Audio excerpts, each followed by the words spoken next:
Channel R2N में स्वागत है। प्लीज आप लोग चैनल को लाइक सब्सक्राइब कर दीजिए।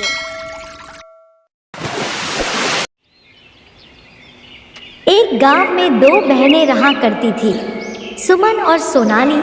सुमन को कम पढ़े लिखे होने के कारण सुमन का विवाह एक गरीब परिवार में हुआ। वहीं सोनाली के सुंदरता पर एक अमीर व्यक्ति ने विवाह किया। अपनी सुंदरता का घमंड तो सोनाली को पहले से ही था। विवाह के बाद उसे दौलत का भी घमंड हो गया। दोनों बहनें आसपास के ही रहा करती थी। जब भी मौका मिलता सोनाली सुमन की गरीबी के कारण उसे नीचा दिखाने का कोशिश करता।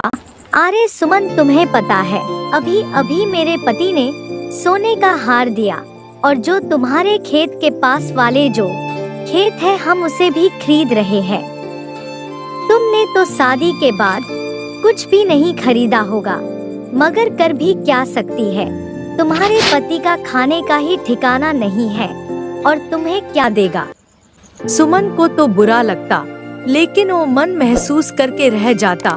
सुमन का दिन बहुत ही तंगहाली में चल रही थी।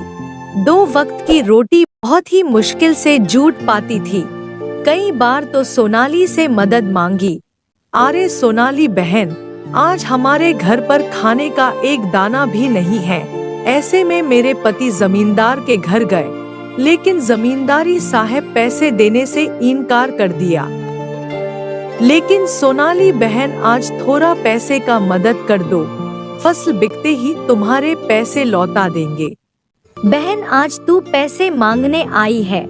अगर तू कल पैसे मांगने आती तो हम थोड़ा बहुत पैसे दे भी देती। मैंने तुम्हें बताया था ना कि तुम्हारे खेत के पास वाले खेत खरीद रहे हैं। तो आज सुबह सुबह मेरे पति जितने भी घर पर पैसे था सारे लेकर चले गए। घर में आज पैसे नहीं हैं। कभी भी सोनाली सुमन की मदद नहीं की। एक दिन सुमन ने सोचा, सोनाली ने मुझे पैसे देने से इनकार कर दिया, अब मैं क्या करूं? एक काम करती हूं, मैं अपने बड़े भैया के घर जाकर उनसे पैसे मांगती हूं।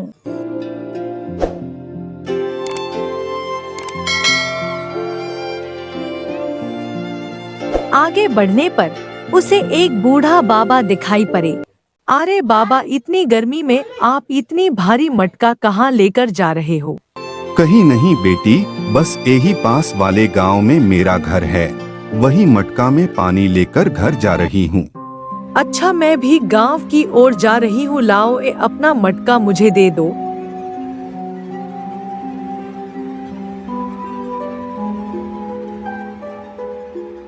अरे बाबा, मैं भी तो तुम्हारी बेटी जैसी हूँ, लाओ दे दो मुझे अपना मटका। मटका ले लिया और दोनों एक साथ गांव पहुँचे। सुमन ने बूढ़े बाबा के घर तक मटका छोड़ दिया। ठीक है बाबा, अब मैं घर चलता हूँ। और अपने भाई के घर पहुँच गए, लेकिन उस समय उसका भाई घर पर नहीं था। अरे भाभी, भैया कहाँ पर है? अभी वो घर पर नहीं है। अरे भाभी, भैया से मुझे जरूरी काम है। क्या काम है मुझसे कहो। अरे भाभी मैं क्या बताऊं, अभी मेरा घर का हालात बहुत खराब है। हमारे पास 2 वक्त की रोटी खाने के लिए पैसा भी नहीं है। तो मैं इसमें क्या कर सकता हूँ? क्या हमारे पास पैसे का पेड़ है जो तोड़ कर तुम्हें लिया कर दे दो? पैसे के अलावा कोई काम हो तो बताओ, नहीं तो यहाँ से जाओ। ठीक है भाभी, मैं चलती हूँ। भाभी ने उसे घर से भगा दिया। दुखी होकर वो वापस अपनी गांव की ओर लौटने लगी। बेटी इधर आओ। अरे बेटी, इस गांव में तुम किसके घर आई थी? अरे बाबा, मैं अपनी भैया के घर भैया से मदद मांगने आई थी। सुमन ने अपनी सारी घटना बाबा से बताई। अरे बेटी, ले तुम इन 3 घारा में से एक घारा ले ले। क्यों बाबा? अरे बेटी, तुम इतनी दूर से पैदल चलकर आई है और पैदल ही चलकर जाना है। अगर बेटी तुम्हें भूख लगे तो घारे के अंदर लड्डू है, तू वो लड्डू खा लेना बेटी।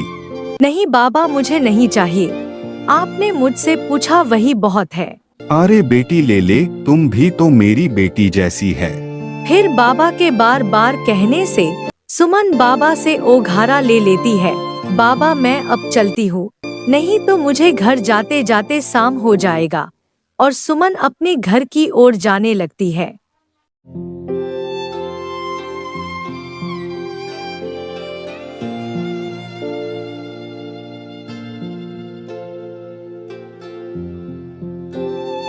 अरे सुमन, आज तुम अपनी भैया के घर गई थी। तुम्हारे भैया ने हम लोगों की कुछ मदद की। मैं भैया के घर गई थी, मगर भैया तो घर पर नहीं थे और भाभी ने तो घर से भगा दिया। अच्छा, इसका मतलब आज हमें भूखा रहना पड़ेगा। आज हमें भूखा नहीं रहना पड़ेगा। मतलब पैसे मिले क्या? अरे नहीं, जब मैं भैया के घर से वापस लौट रही थी तो रास्ते में एक बाबा मिले और वो बाबा मुझे लड्डू से एक भरा धारा दिया कि रास्ते में भूख लगे तो खा लेना, लेकिन वो लड्डू मैंने नहीं खाई। क्या, ये तो बहुत अच्छी बात है। जाओ फटाफट वो लड्डू निकाल कर ले आओ, सुबह से कुछ भी नहीं खाया हूँ। रुको, मैं अभी लेकर आती हूँ। और जैसे ही सुमन धारे की खोल कर देखती है तो वो चौंक जाती है। अरे बाप रे, सोने के मोहरे, और वो भी इतनी सारी। अरे क्या हुआ? अरे बाप रे, इतनी सारे सोने का मोहरे। तुम्हें ये सोने का घारा किसने दिया? मैं सच कह रही हूँ, मुझे रास्ते में एक बूढ़े बाबा ने दिया। अरे बाप रे बा, मुझे तो अपनी आँखों पर विश्वास नहीं हो रहा। मुझे तो लगता है हमारी ऊपर वाले ने सुन लिया है। तुम सच बोल रहे हो, मुझे तो अपनी आँखों पर विश्वास ही नहीं हो रहा है। सुमन और उसकी पति का खुशी का ठिकाना ही नहीं रहता है। वो खेती के योग एक जमीन खरीदी। सुमन की तरक्की देखकर सोनाली को बहुत जलन हो रही थी और वो अपने पति से कहते हैं, अरे सुनते हो जी, हमारी बहन इतने पैसे वाले कैसे हो गई? इसके पास इतना धन कहाँ से आया? कुछ दिन पहले तो भिखारी बनकर अपने घर भीख मांगने आई थी, अब तो हमसे ज्यादा पैसे वाली हो गई है। हाँ, मैं भी वही सोच रहा हूँ। पहले तुम्हारी बहन की पति लोगों की खेतों में काम करता था और इसे एकदम इतने सारे पैसे कहाँ से आया? मगर अभी कुछ दिन पहले मैंने तुम्हारी बहन को तुम्हारी भैया के घर की ओर जाते देखा था। क्या, भैया की घर की ओर? हाँ, मुझे तो लगता है भैया की घर से ही इतनी सारी धन दौलत लेकर आई होगी। मगर तुम्हारा भाई कैसा है जो सारा धन तुम्हारी छोटी बहन को ही दे दिया? उसकी बहन और तुम भी तो हो ना भाई, दोनों बहन समान ही होता है, तो फिर दोनों बहनों को बराबर का हिस्सा देना चाहिए। तुम बिल्कुल ठीक बोल रहे हो। भैया की संपत्ति पर जितना उसका अधिकार है, उतना ही मेरा अधिकार है। कल हम दोनों ही भैया के घर चलेंगे। फिर कल सुबह होते ही दोनों अपने बड़े भैया के घर उनसे मिलने जाते हैं। अरे भैया भाभी, अभी कुछ दिन पहले छोटी बहन सुमन आई थी क्या? हाँ सोनाली, थोड़े दिन पहले सुमन आई थी, मगर मैं उनसे नहीं मिला। जब वो घर आई थी, मैं बाहर शहर था, उससे केवल तुम्हारी भाभी ही मिली। भाभी, तुमने उससे कुछ दिया था क्या? ने तो उसे कुछ नहीं दिया था। अच्छा, तो आपने उन्हें कुछ नहीं दिया था। ठीक है, तो भैया हम चलते हैं। अभी तो तुम दोनों आयो हो और इतनी जल्दी भी जा भी रहे हो, खाना तो खाकर जाओ। नहीं, हम यहाँ से निकल रहे थे तो हमने सोचा कि भैया से मिलते हैं। ठीक है, हम यहाँ से चलते हैं। अरे भैया तो उन्हें कुछ भी नहीं दिया, फिर उसके पास इतना धन मोह माया कहाँ से मिला? इतनी धूप में चलने के बाद मुझे बहुत जोर से प्यास लग रही है। तुम्हारी भैया के घर पर प्यास नहीं लगी क्या? तुम कहीं से भी पानी लेकर आओ, मुझे चक्कर जैसा लग रहा है। अरे जब मुझे प्यास नहीं लग रही थी, अब मुझे बहुत जोर प्यास लगी है। क्या हुआ बेटा, मारे तरफ कैसे आना हुआ? बाबा, एक लोटा पानी मिल सकता है क्या? क्यों नहीं बेटी, आओ आओ, घर के अंदर आओ। बाबा मैंने तो आपका मदद करने से इनकार कर दिया था, फिर भी हमें पानी पिलाया है। तो क्या हुआ बेटी, वो तुम्हारा कर्म था, ये मेरा कर्म है। बेटी इस गांव तुम्हें पहली बार देखा है, तुम दोनों इस गांव में किसके घर आए हो? अरे बाबा, इस गांव में मेरे भैया रहते हैं, उनसे मिलने इस गांव में आए हैं। अच्छा बेटी, तुम उस रामलाल का बहन हो न? बेटी तुम्हारी एक और बहन है न, जो थोड़े दिन पहले तुम्हारे भाई से मिलने आई थी? थोड़े दिन पहले भैया से मिलने आई थी, लेकिन बाबा तुम्हें कैसे पता है? तुम मुझे आज मिली, वही थोड़े दिन पहले तुम्हारी बहन वही मिली थी। बेचारी ने मेरा मटका मेरा घर तक छोड़ दिया।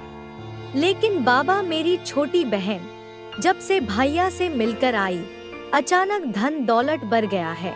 बताता हूँ बेटी, उस बच्ची के पास अचानक इतना धन दौलत आई है, सब मेरा ही देन है, लेकिन उसका सब अच्छे कर्म का फल है। बाबा, आपका बात मुझे कुछ समझ में नहीं आ रहा। और मेरे बहन के पास कवन अच्छे कर्म है जो उनके पास इतना धन मिल गया? कर्म और नियत अच्छा होने से ही धनवान बन सकता है। बाबा, आप कैसी बात कर रहे हो? पता हूँ बेटी, सब बताता हूँ। यहाँ पर जितने भी घरा रहा है, सब साधारण घरा नहीं है बेटी। कर्म के अच्छे और कर्म अच्छे नहीं होने पर एक घरा परिणाम दिखाता है। मैं समझ गया बाबा, एक कर्म वाला घरा है, जिसका जैसा कर्म रहेगा वैसा फल मिलेगा। बाबा, आपको बिपती न हो तो आप मुझे एक घरा दे सकते हैं, हम भी अपना कर्म ओजमा कर देखते हैं। क्यों नहीं बेटी, तुम भी एक घरा ले लो बेटी, तुम भी अपना कर्म ओजमा लो। बाबा भी सोनाली को एक घरा दे दिया और वो अपने घर चले जाते हैं। जैसे ही रात को घरा खोलता है, उसके घरा में से बहुत सारे कीड़े निकलने लगता है। अरे बाप रे, अपने घरे में से कीड़े निकल रहे हैं। पर क्या गलत निकला? अपने कर्म के हिसाब से अपन को ये सही मिला है। अपन बहुत लालची थे। तुम्हारी बहन हम कुछ पैसे का मदद मांगने आई थी, पर हमने नहीं दिया। जैसा कर्म रहेगा वैसा फल मिलेगा। सोनाली और उसकी पति को अपने ऊपर बहुत पछतावा होता है।